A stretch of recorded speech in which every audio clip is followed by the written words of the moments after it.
The Dirty Jobs crew and I were called to a little town in Colorado called Craig. It's only a couple dozen square miles. It's in the Rockies, and the job in question was sheep rancher.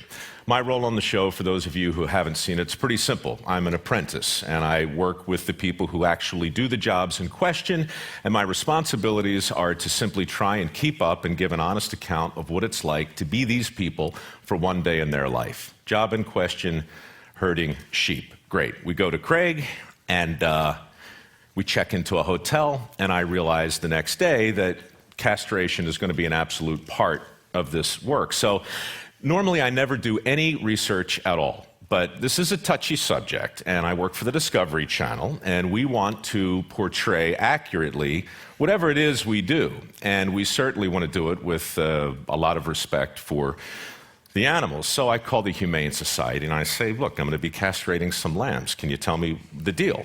And they're like, yeah, it's pretty straightforward. They use a band, basically a rubber band like this, only a little smaller. This one was actually around the playing cards I got yesterday, but it had a certain familiarity to it. And I said, well, what exactly is the process? And they said the band is applied to the tail tightly, and then another band is applied to the scrotum tightly. Blood flow is slowly retarded. A week later, the parts in question fall off. Great, got it.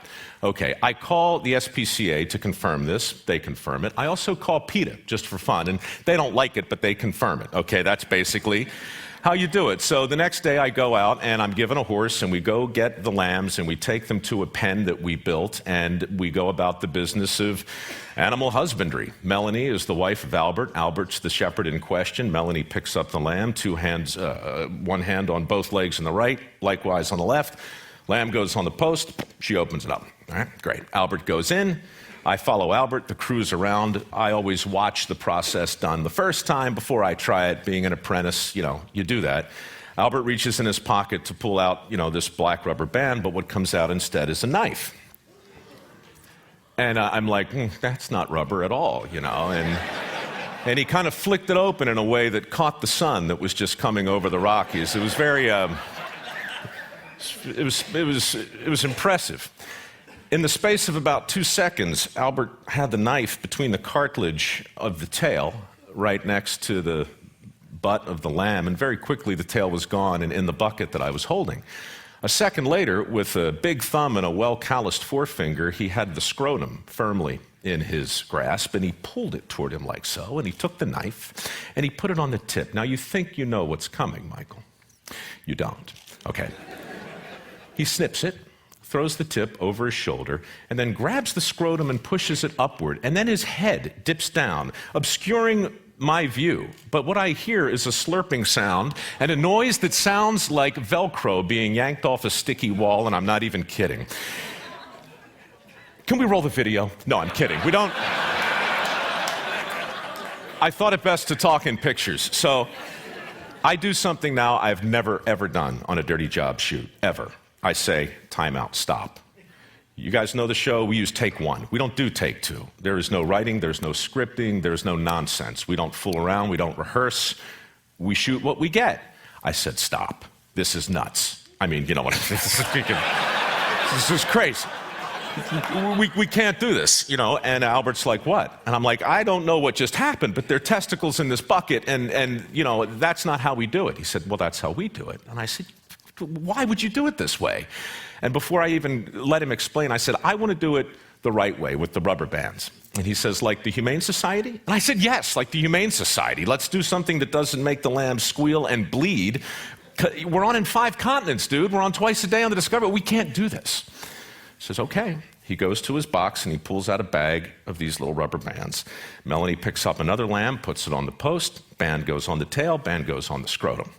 Lamb goes on the ground. Lamb takes 2 steps, falls down. Gets up, shakes a little, takes another couple steps, falls down. I'm like, this is not a good sign for this lamb at all.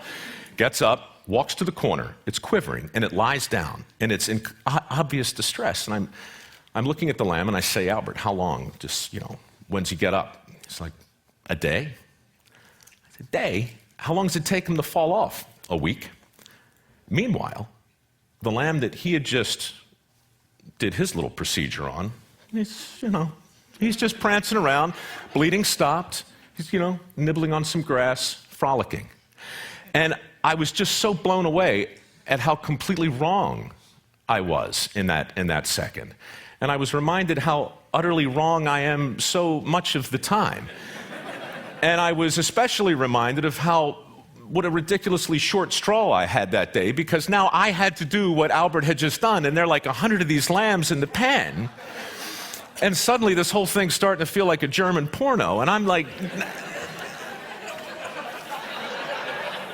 Melanie picks up the lamb, puts it on the post, opens it up. Albert hands me the knife. I go in, tail comes off. I go in, I grab the scrotum, tip comes off. Albert instructs, push it way up there. I do. Push it further. I do. The testicles emerge. They look like thumbs coming right at you, right? And he says, bite them. Just bite them off. And I heard him. I heard all the words. Like, how did I get here? How did I get here? It's just one of those moments where the brain goes, off on its own, and suddenly I'm standing there in the Rockies, and all I can think of is the Aristotelian definition of a tragedy. Aristotle says a tragedy is that moment when the hero comes face to face with his true identity.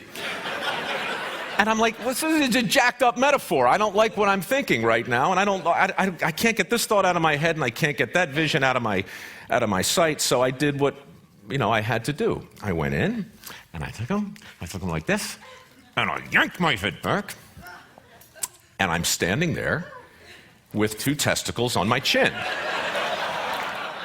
And now I can't shake the metaphor, okay? I'm still in poetics and Aristotle, and I'm thinking, out of nowhere, two terms come crashing into my head that I hadn't heard since my classics professor in college drilled them there, and they are anagnorisis and peripeteia. Anagnorisis and peripeteia.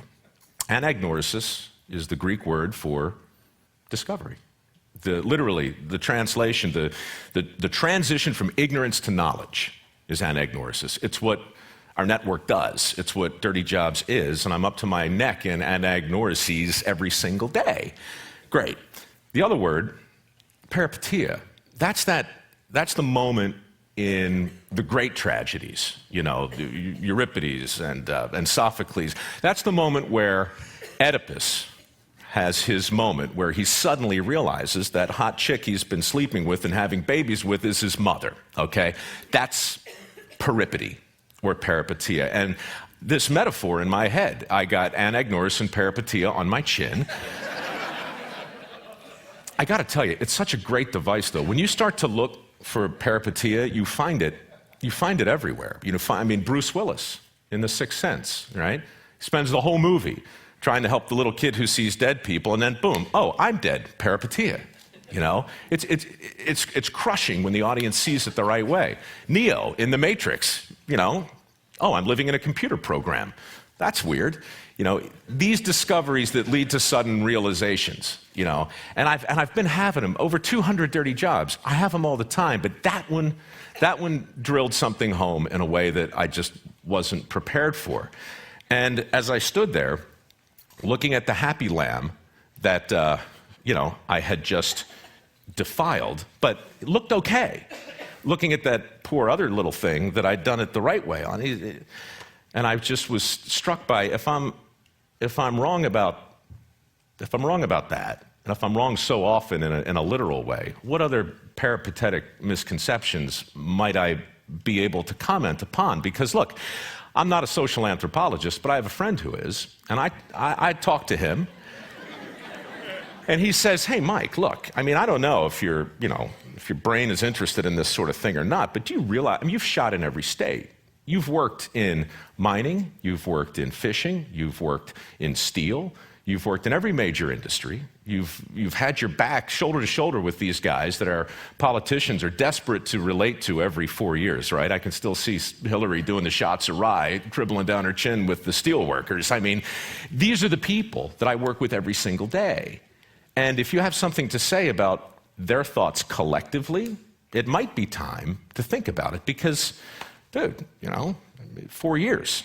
So That's in my head, testicles are on my chin, thoughts are bouncing around, and after that shoot, Dirty Jobs really didn't change in terms of what the show is, but it changed for me personally. And now when I talk about the show, I no longer just tell the story you heard and 190 like it. I do, but I also start to talk about some of the other things I got wrong, some of the other notions of work that I have just been assuming are sacrosanct, and they're not. People with dirty jobs are happier than you think. As a group, they're the happiest people I know. And I don't want to start whistling, look for the union label and all that happy worker crap. I'm just telling you that these are balanced people who do unthinkable work. Roadkill picker-uppers whistle while they work. I swear to God, I did it with them. They've got this amazing sort of symmetry to their life. And I see it over and over and over again. So I started to wonder what would happen if we challenge some of these sacred cows. Follow your passion. We've been talking about it here, for the last 36 hours. Follow your passion. What could possibly be wrong with that? It's probably the worst advice I ever got.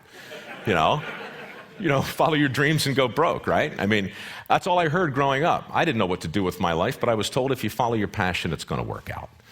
I can give you 30 examples right now. Bob Combs, the pig farmer in Las Vegas, who collects the uneaten scraps of food from the casinos and feeds them to his swine. Why? Because there's so much protein in the stuff we don't eat. His pigs grow at twice the normal speed, and he is one rich pig farmer, and he is good for the environment, and he spends his days doing this incredible service, and he smells like hell, but God bless him. He's making a great living.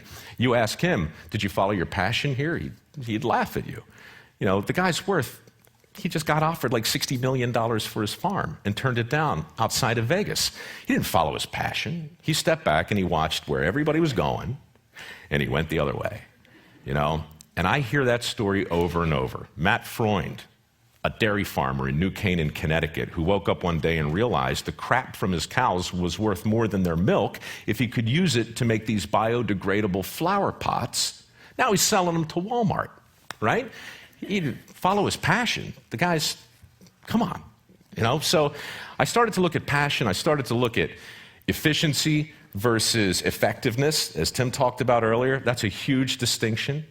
I started to look at teamwork and determination, and basically all those platitudes they call successories that hang with that schmaltzy art in boardrooms around the world right now.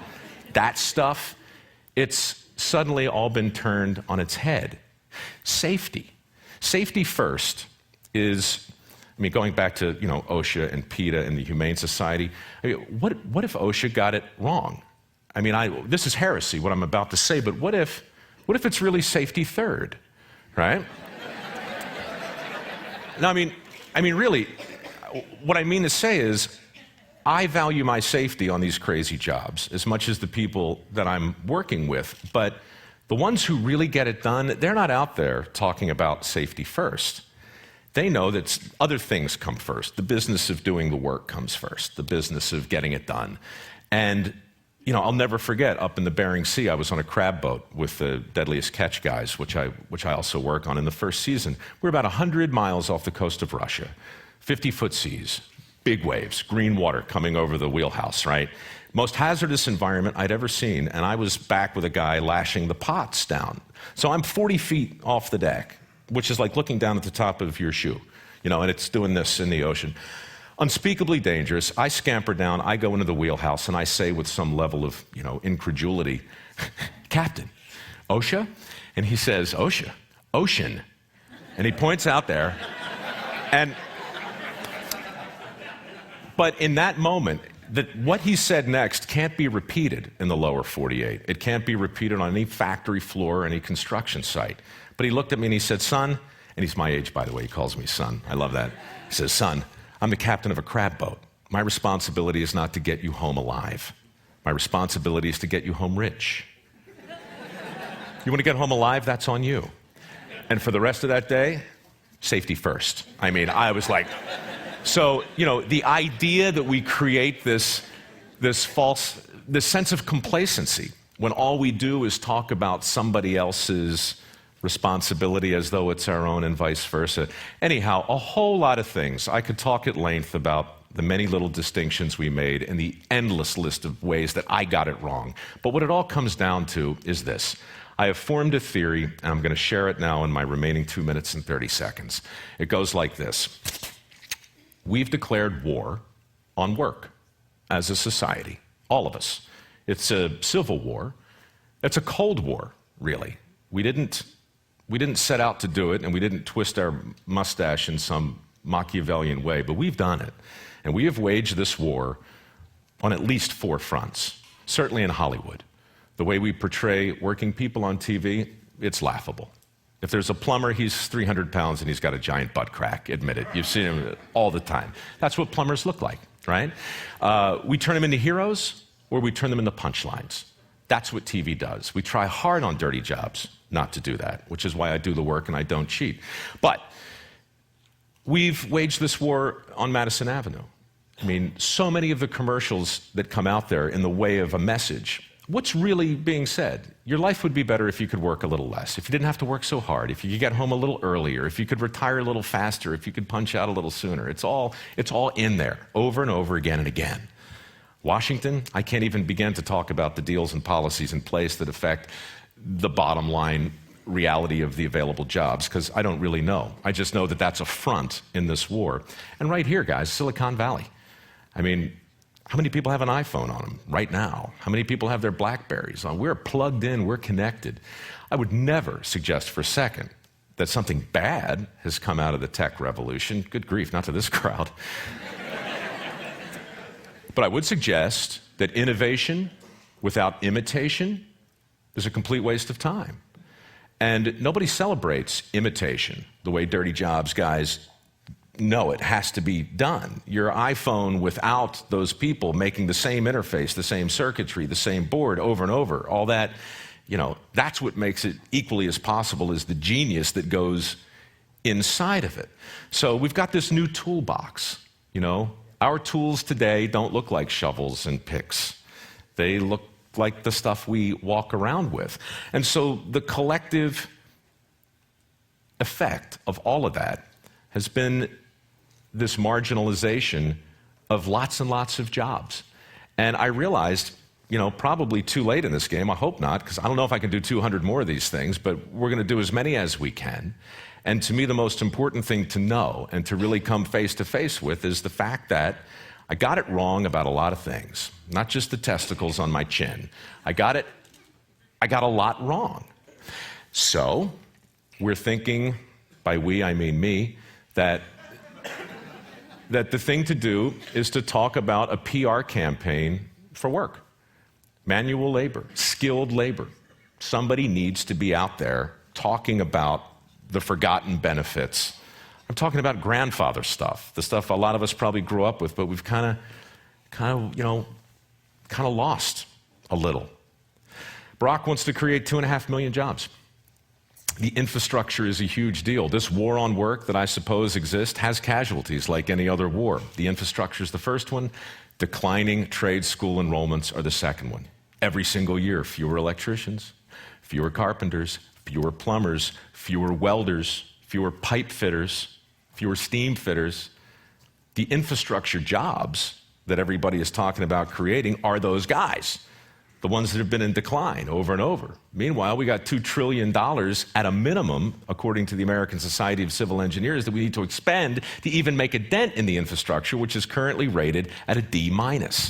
So if I were running for anything, and I'm not, I would simply say that the jobs we hope to make and the jobs we hope to create aren't going to stick unless they're jobs that people want. And I know the point of this conference is to celebrate the things that are near and dear to us.